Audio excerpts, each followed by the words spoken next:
people cannot lie to a bank about how much money they have in order to get a favorable loan to buy a home or to send their kid to college. And if they did, the government would throw the book at them. Why should this be any different?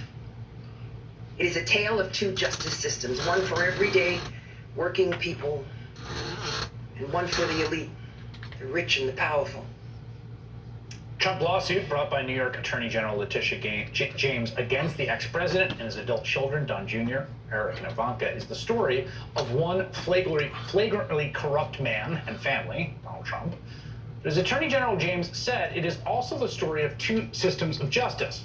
The fraud that Trump is accused of was supposedly happening out in the open for years. Makes you wonder about the level of accountability at the highest echelons of corporate America and what people can get away with when they are not under scrutiny. Someone who's been hammering on this for years, Massachusetts Democratic Senator Elizabeth Warren, who spent the majority of her career talking about the need for the law to take financial crimes and fraud seriously. And Senator Elizabeth Warren, who is a member of the Finance Committee, joins me now. It's great. Is what they're talking about pertaining to scamming the system any different than foreigners that come over here either off the exchange student program or they just happen to have enough money to come over here towards being able to open up a business and not pay certain taxes that everybody else has to pay?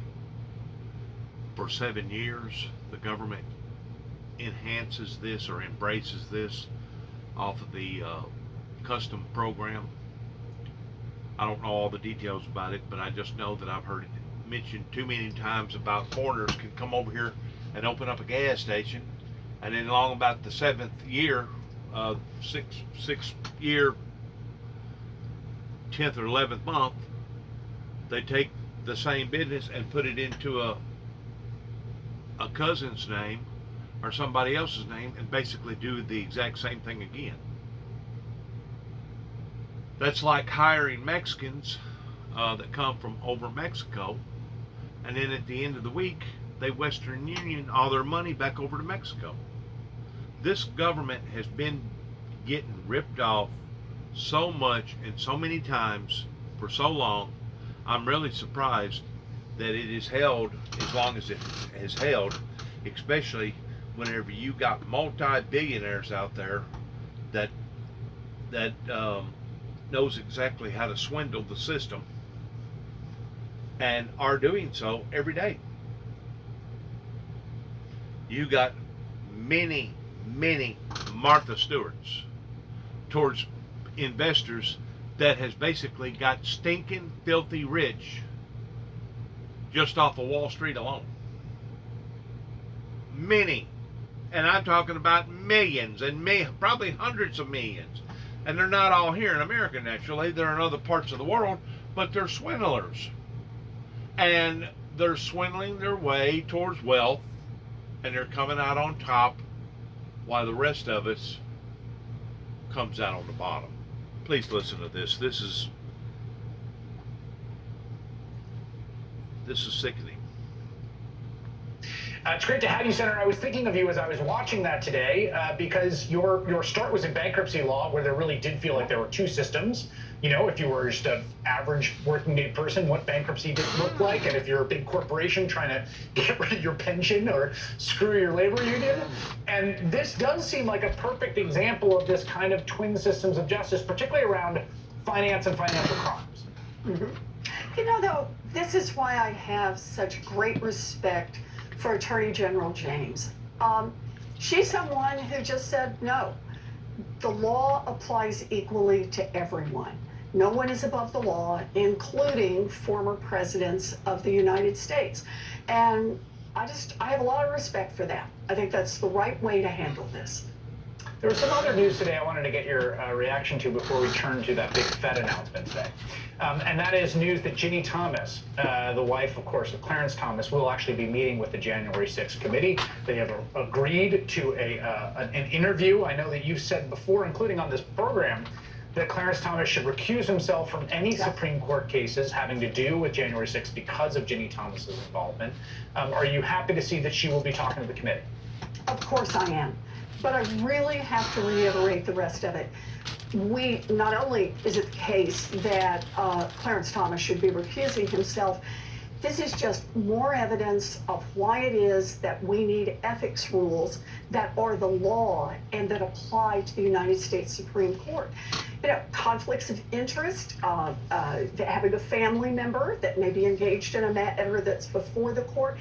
We need rules in place so it is not up to the justice himself or herself to decide whether or not to say, I'll step back. But we've got a set of rules that apply to everyone. That's true in the lower courts in the federal system, but the Supreme Court is the one place where they get to make up the rules for themselves.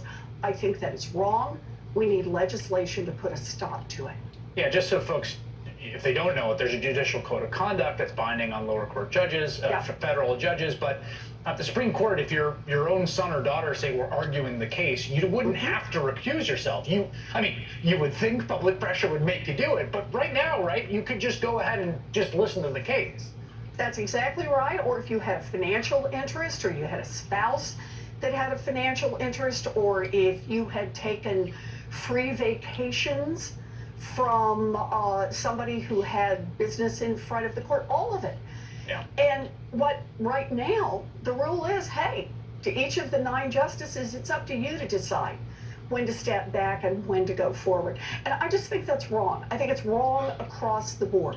We need a clear set of rules in place and a set of rules that will be enforceable regardless of the issue, regardless of who's engaged in conflict, just to say, no, we're not going to do this. That's what I want to do. That's what I've got a bill to do, and I want to push that forward. Yeah, it does seem likely that some of this will come before the court sooner or later as they litigate it. I want to turn to the Federal Reserve announcement today from Jay Powell, Chair Jay Powell. You've been very critical of Powell.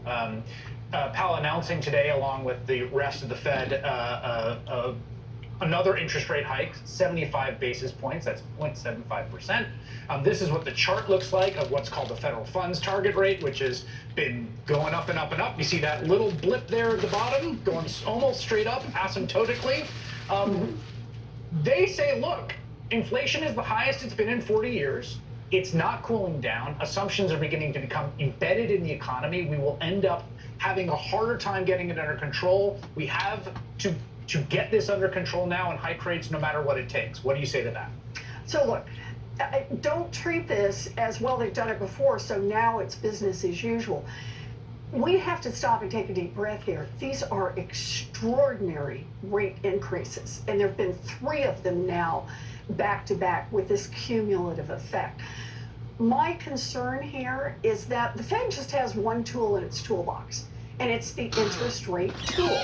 And it will certainly have some impact on inflation. No one denies that. But there are other factors that are driving inflation. COVID continues to be a problem all around the world, shutting down economies at different points. We continue to have supply chain kinks. The war in Ukraine, we've certainly watched energy prices begin to come down, but we also have a problem that Ukraine is not producing the food and putting that into the international supply. And we've still got companies that are engaging in enormous price gouging.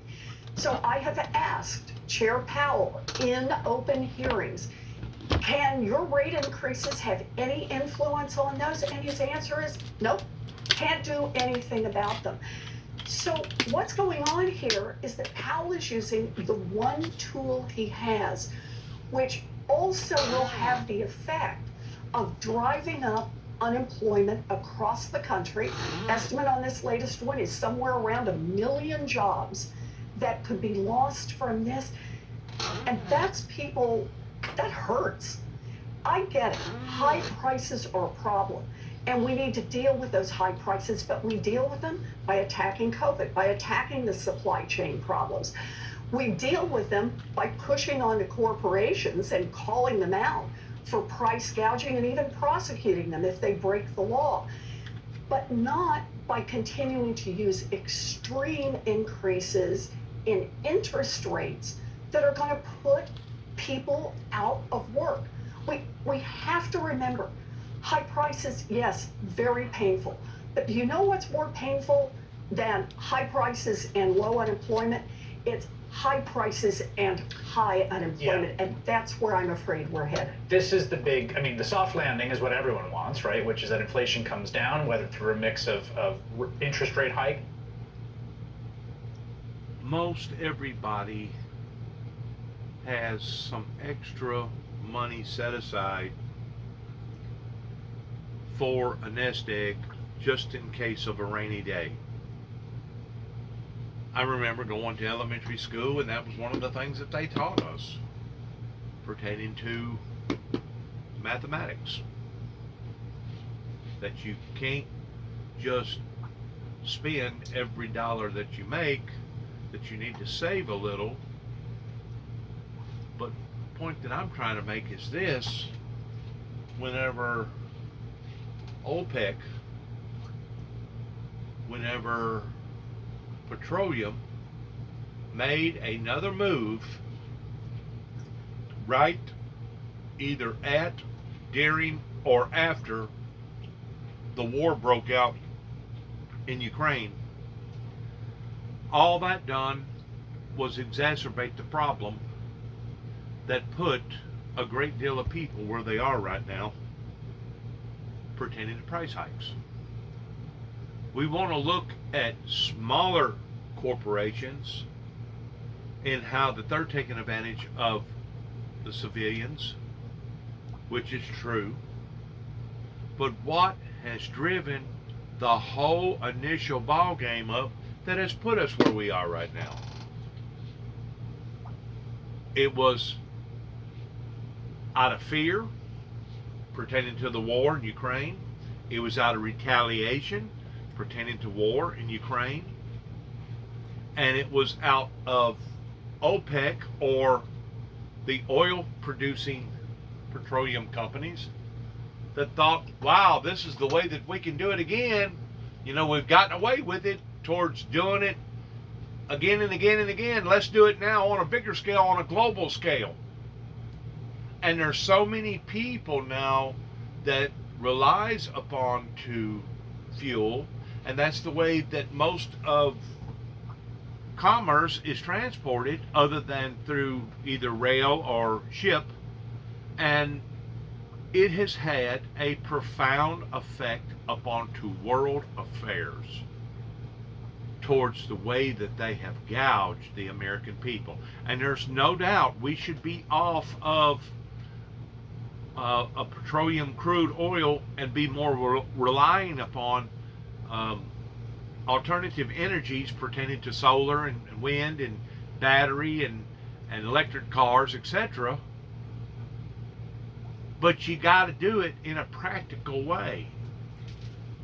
And yeah, we've messed up pertaining to the world now wreaking havoc upon to our environment pertaining to global warming.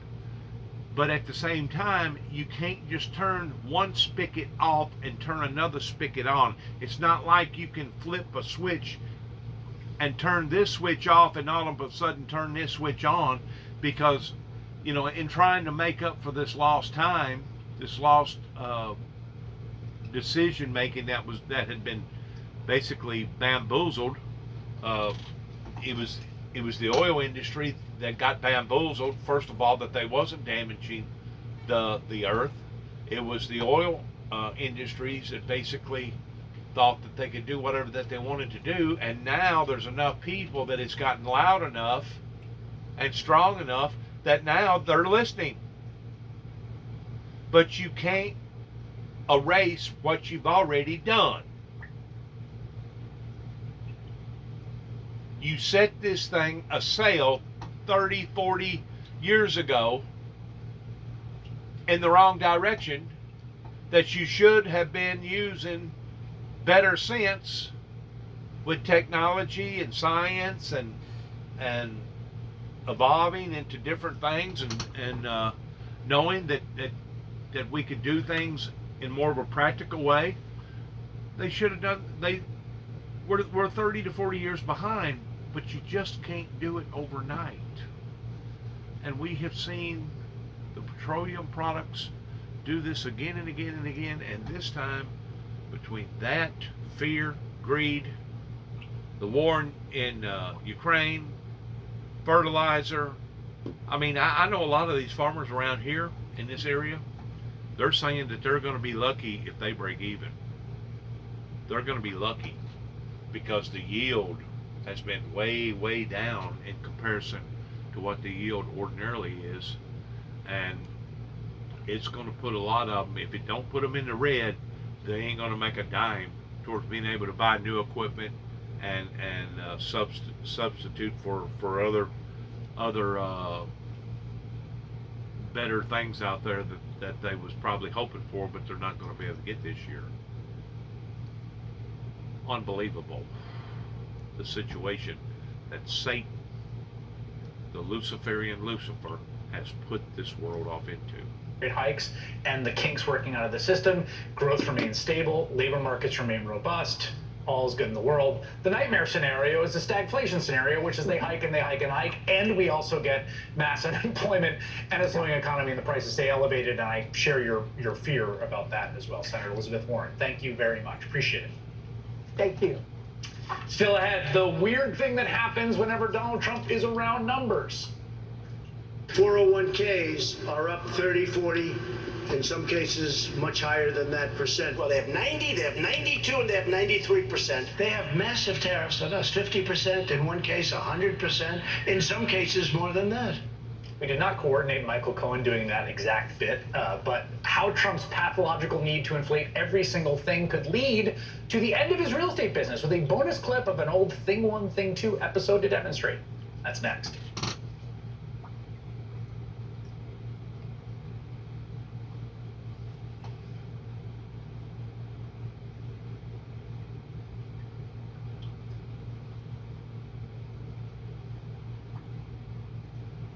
Coins and a free piggy. Slotomania. What will today's spin?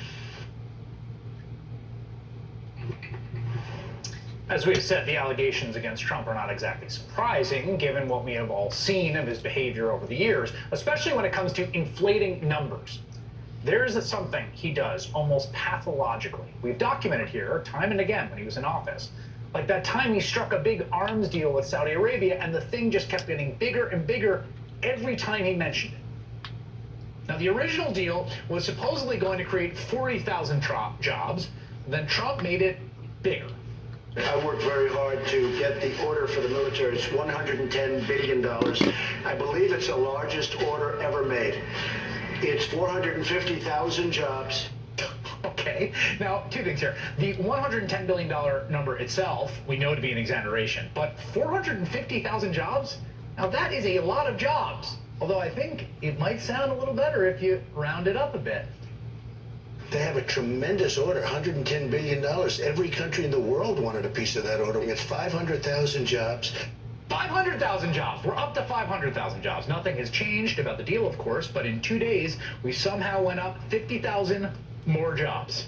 We have $450 billion worth of things ordered from a very rich country, Saudi Arabia. 600,000 jobs, maybe more than that. 600,000. Do I hear 600,000? And now it's a $450 million deal. Every time this guy talks, the numbers go up. This is equipment and various things ordered from Saudi Arabia. $450 billion. I think it's over 1 million jobs. Okay. This is kind of not even funny anymore. I think that's over 1 million jobs. 1 million to over 1 million jobs. Man, we missed Thing 1, Thing 2 around these parts. We'll post that whole segment on our Twitter and Facebook for your viewing enjoyment. But it is that exact kind of exaggeration, numbers exaggeration, that can get a guy into legal trouble if he does it on official financial documents.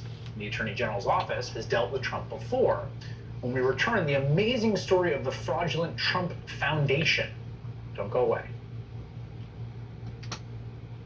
Ever wonder how much your neighbors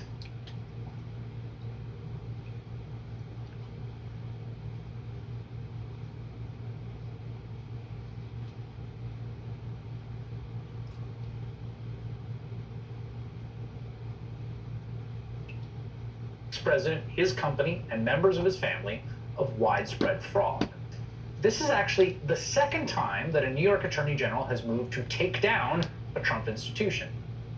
Back in early 2016, then candidate Donald Trump skipped a Fox News Republican primary debate amidst his feud with then Fox host Megyn Kelly. He was angry about her questions on his disparaging comments about women, among other things from a previous debate. And so Trump counter-programmed hosting a rally in Des Moines, Iowa, that he billed as a fundraiser for veterans, and who can't get behind that? According to Trump, it was highly successful, raising millions of dollars. We just cracked, the sign was just given, we just cracked $6 million, right? 6 million.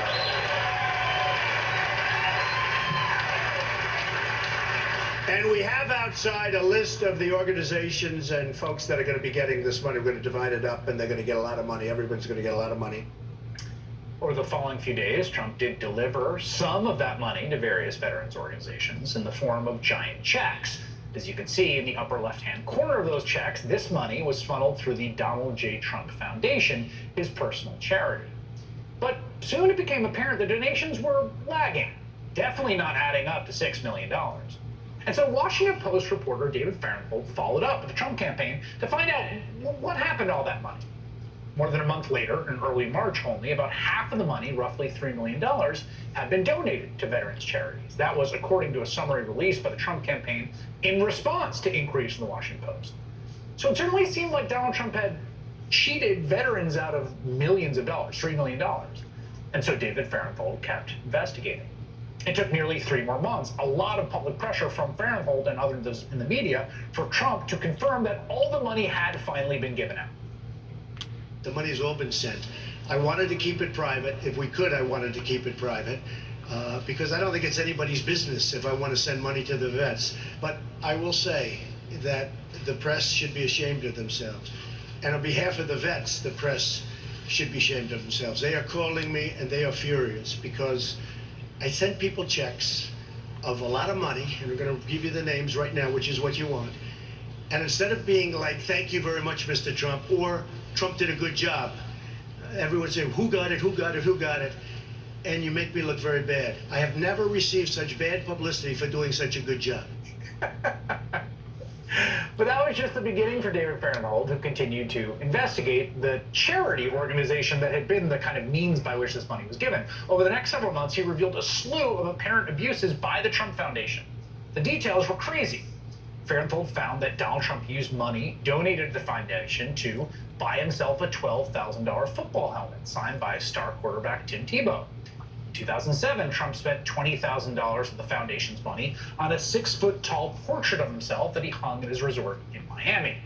He also used more than $250,000 from his charitable foundation to settle his own legal problems, including $100,000 for an unpaid fine to the town of Palm Beach, Florida, resulting from a dispute over the height of a flagpole. In fact, the foundation's largest ever gift was more than $260,000 used to renovate a fountain outside the windows of Trump's Plaza Hotel. And the smallest came back in 1989 when Trump used his charity's money to pay the, this is serious, $7 registration fee for his then 11-year-old son, Don Jr., to join the Boy Scouts. Now, these abuses were all basically hiding in plain sight, but David Fahrenthold exposed them, bringing public scrutiny. Won a Pulitzer Prize for his work, and in September of 2016, the announcement came from the New York Attorney General's office. They were investigating the Trump Foundation. Of course, Donald Trump was elected president that November, and 1 month before his inauguration, he announced he would dissolve the foundation. The New York Attorney General blocked that from happening while the investigation was ongoing. And in June of 2018, then New York Attorney General Barbara Underwood finally put the Trump Foundation out of its misery. She filed a civil suit, sound familiar, alleging widespread misuse of resources and shut the charity down. So we've seen this before, carried out by Letitia James' predecessors by the very same office. And while criminal charges did not materialize then, they could now. I can't. My toes. Turns out, it is hard walking in my...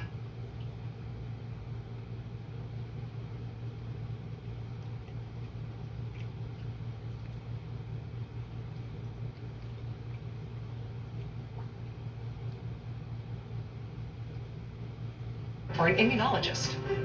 The threat of political violence takes normal people out of public life, which puts you on a very fast track to the end of democracy at a very practical level.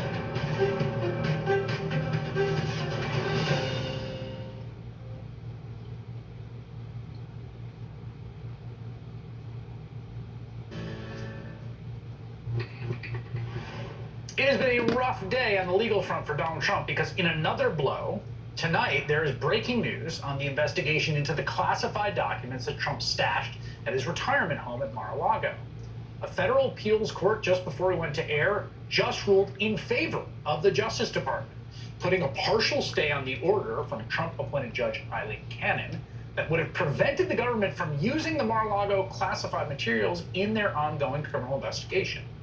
Harry Littman is a former U.S. attorney for the Western District of Pennsylvania, also served as Deputy Assistant Attorney General of the Department of Justice. He joins me now. Harry, this ruling just came out. It's a 3-judge panel, we should say. 2 of them, those judges appointed by Donald Trump. All 3 finding that for the government. Give us a rundown of what they said. You know, it couldn't be more definitive. There's a matter-of-fact tone to it, and you read it, and really what comes through is this is so obvious. It's like waking from a nightmare. People who had looked at these other opinions by Judge Cannon tried to explain these were not in some subtle way arguably right. They were completely off the reservation, and you read these 27 pages. It's a per curiam, by the way. The 3 judges decided to show their unity and all be together. They almost surely have been writing it over the course of the week. So clear was it what she did was wrong, and they just set it down and rebuked everything she said. Possessory interest, we cannot discern. That you don't want to hear a court of appeals say that. We cannot discern a reason why there's a possessory interest. Grievance or irreparable injury for having to be subject of a criminal investigation like anyone else, because she had given him special treatment. Yep. Forget about it. One after the other. Very methodical, undramatic, but when you, of course, take a step back and see how comprehensive it is, it just completely rebukes everything she did. You know, it's some restoration of faith after a truly heart-stoppingly bad set of opinions from her. And what they get, by the way, is exactly what she refused to give them in her second opinion. They now have the 100 classified documents. They've taken other things off the table. It augurs poorly for her continued mischief in the case. Yeah, I mean, there was a near, not unanimous, but a near unanimous sense among people that were watching this closely in legal circles that these canon decisions were really wild, right? It's just untethered to sort of the basic issues. We've now seen back-to-back days in which other judges brought in to deal with the matter. Yesterday it was Judge Deary, who's been appointed the special master, in the hearing saying, well, what's your affirmative argument that you possess them, that they're not classified? Well, we're not going to make it. Well, then what do you want me to do, guys? And then today, a sort of similar thing from the 11th Circuit. One side, zero on another. Who wins? Again, not a liberal versus conservative, just judging 101 or even 1. And she had flunked it, and it's just very, very sort of straightforward, set them up, mow them down, one proposition after another.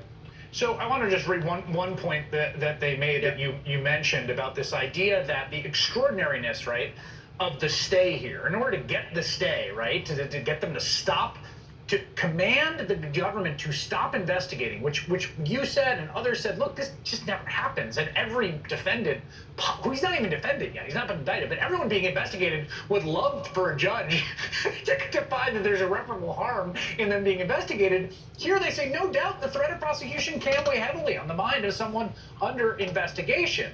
But without diminishing the seriousness of that burden, if the mere threat of prosecution were allowed to constitute irreparable harm, every potential defendant could point to the same harm and invoke the equitable powers of the district court. Meaning, if we let this go, like, everyone could just say, well, there's irreparable harm if they investigate me for the crimes they think I might have done.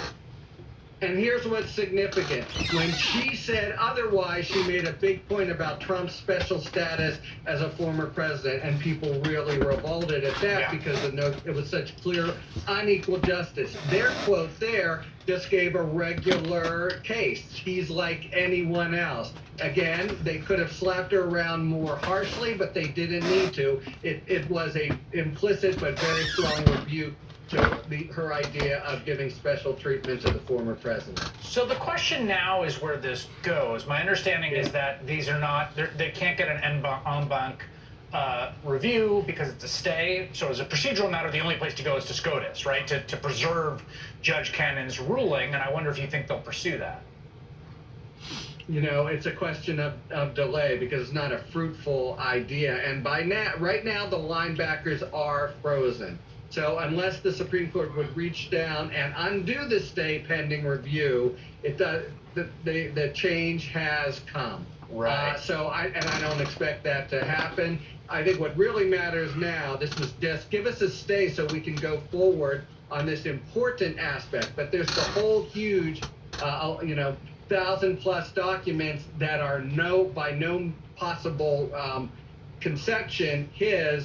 Will they now appeal? There can still be an appeal on the merits of her broader opinion, or will they say, as they told her then, we'll muddle through somehow with the rest of this unnecessary, legally wrong opinion because it doesn't harm us so much. That'll be a DOJ decision, and they're making it now. Another quick point, they did it so quickly. They knew there was injury here every day to the national security interest, and so this all worked through in just a few days. In the 30 seconds I have left, the threat to the Trump org from Letitia James's suit today, how acute is it? Very acute. I mean, look, it's not him in prison, but it's everything but. It's the Trump brand, which matters mightily. 200 pages, comprehensive. And I don't think they can go to trial. This is the worst day he's ever had legally. Harry Litman, as always, a pleasure. Thank you very much. Thank you, Chris. That is all in on this Wednesday night. Alex Wagner tonight starts right now. Good evening, Alex. Good evening, Chris. You know, it is a stunning series of developments for Donald Trump and his legal woes. It's quite a day. And like as evidence of that, the fact that we're all going to be saying the phrase en banc review, en banc review. Well, I'm going to do it like that because I said it wrong and then I said it right. Do you find human to human here, just asking you a question? Not like their cameras. It stresses me out. Like the notion of having that much legal weight bearing down on me gives me like a visceral stomach. Yes. I just it's just wild to me to just live your life in the middle of a maelstrom at all times. But obviously his constitution is different than ours because he's sending out fundraising emails. To some degree, this is oxygen to him. Absolutely. And it's also elemental, right? Because wealth, the accrual of wealth, success, winning, that's central to his whole ideology, his being. And so this is kind of the existential fight for his life that I think he relishes. So alien to me. And just as a person, like I can't imagine it, but you know. Well, I will think twice about suing you then. Yeah, please don't. Thank you, Chris, as always. And thanks to you at home for joining us this hour. It has been a bad day for Donald Trump. This morning, he was sued by New York's Attorney General, a lawsuit that could potentially put him out of business in the state of New York.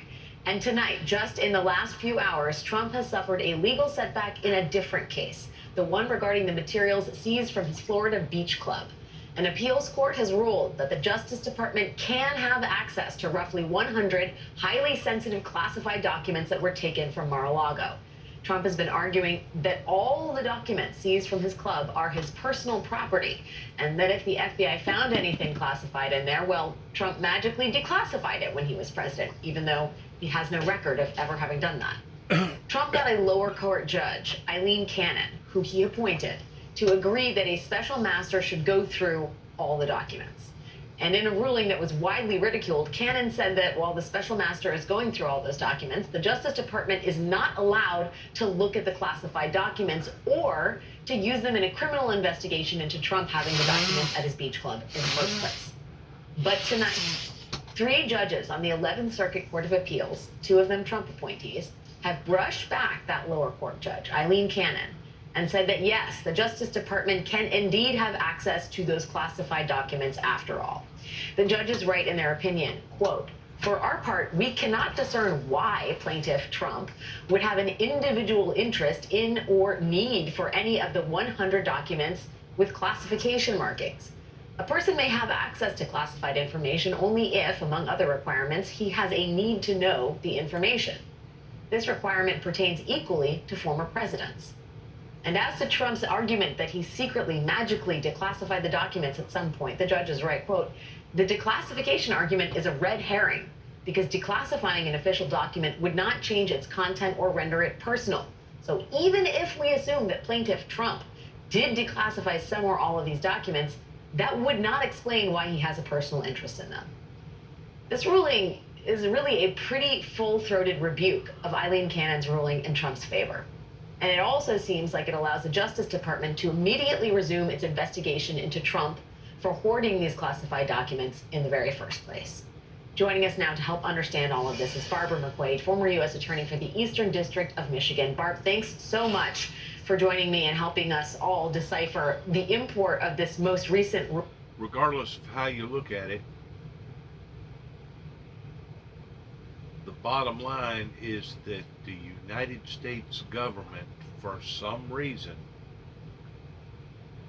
has either allowed or has been a part of creating one of the biggest security breaches that could had ever taken place, that now has taken place. I still think that there's a great deal more people that should be held accountable for allowing for them boxes of material of ever leaving the White House. That would be like somebody pulling up to Fort Knox and telling 4 or 5 people, maybe 10 people, well, hey, we're going to back up here at this door and y'all just load all that gold up if you don't mind. Go ahead and fill that thing up, and we'll make it right. We'll sign the documentation of fixing to take this gold off, and we'll bring it back a little later on. Okay, no problem. Sure thing. Person backs up, loads up all the gold, takes off. How many people do you think would be held accountable if that was to occur? You want me to tell you how many people? All of them.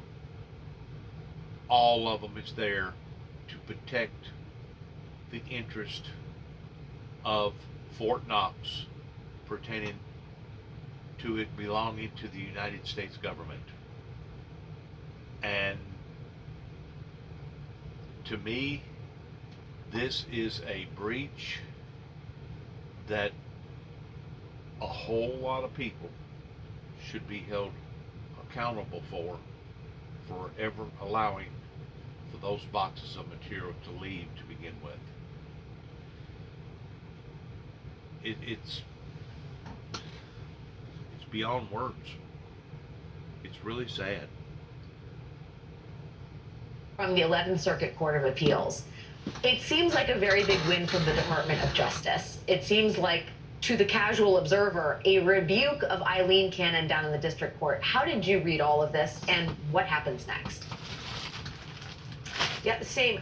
A resounding victory for the Justice Department, and also a very swift victory. They filed their reply brief only yesterday, and immediately we saw the appeals court issue this ruling. I was a little stunned to see it come out so quickly, frankly, but the language is very strong. They explain why classified documents are so incredibly sensitive and incredibly important, and not only removing these from the special master's review, but saying, of course, this is inextricably intertwined with a criminal investigation. You can't possibly separate the two. Let you get back to work. Here you go. Take your documents and go.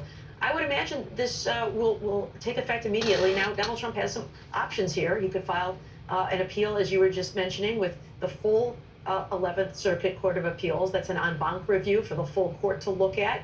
That could happen. And I suppose from there, one could even go to the Supreme Court. But this is such a loser, such a losing issue. I have to imagine even those decisions would be done very swiftly because of the recognized harm to national security that occurs every day, every minute that goes by that the Justice Department does not have the ability to investigate the disclosure of these documents. You know, Trump clearly was rolling the dice here, or at least his legal representatives were. They got a very favorable ruling initially from Eileen Cannon. The 11th Circuit, 6 of the 11 judges seated on that court are Trump appointees. Perhaps they thought the math was in their favor. But as the document shows us, being a Trump appointee did not seem to matter here. 2 of the judges who ruled on this were Trump appointees. 1 was an Obama appointee. And this was a per curiam order, which means no particular judge takes credit for this. And that is meaningful, do you think, Barb, in terms of showing judicial solidarity, as it were?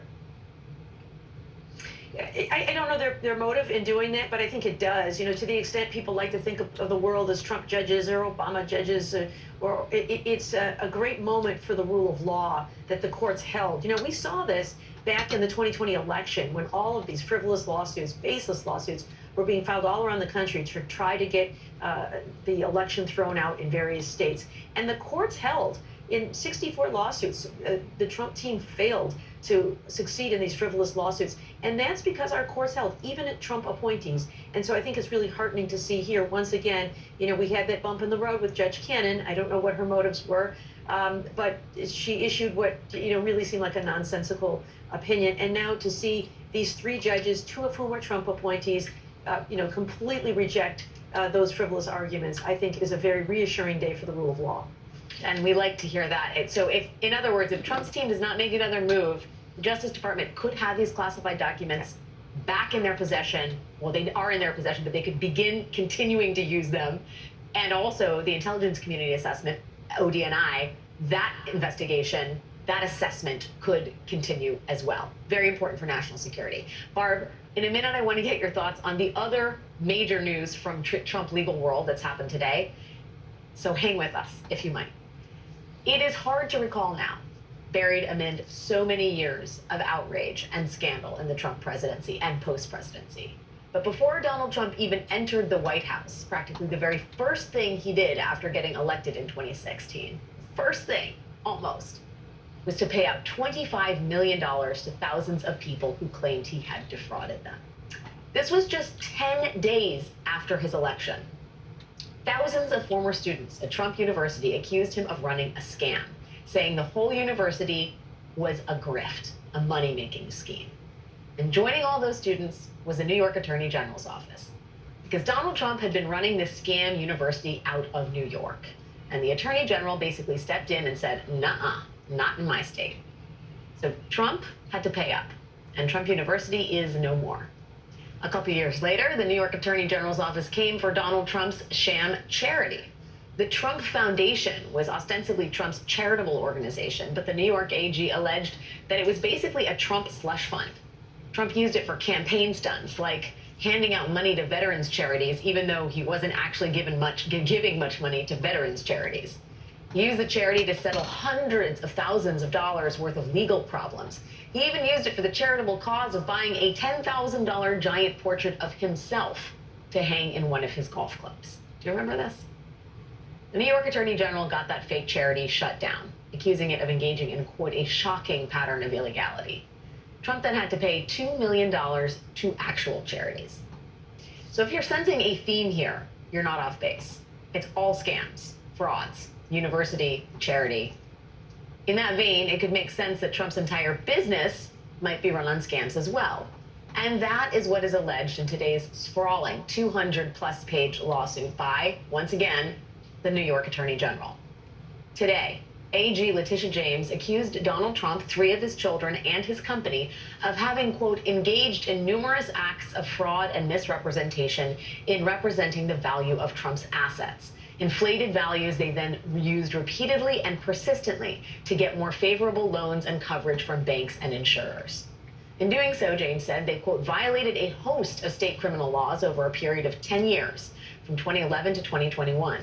The lawsuit details more than 200 alleged false asset valuations. But here are just a couple of the big ones. There's Trump's famous penthouse apartment in Trump Tower. Nice place if you're into gilding. And at 10,000 square feet, By New York City standards, it is certainly a big apartment. But for the purposes of valuing his assets, Donald Trump claimed the apartment was 3 times bigger, over 30,000 square feet. And because it was so huge, a few years ago, Trump said it was worth $327 million.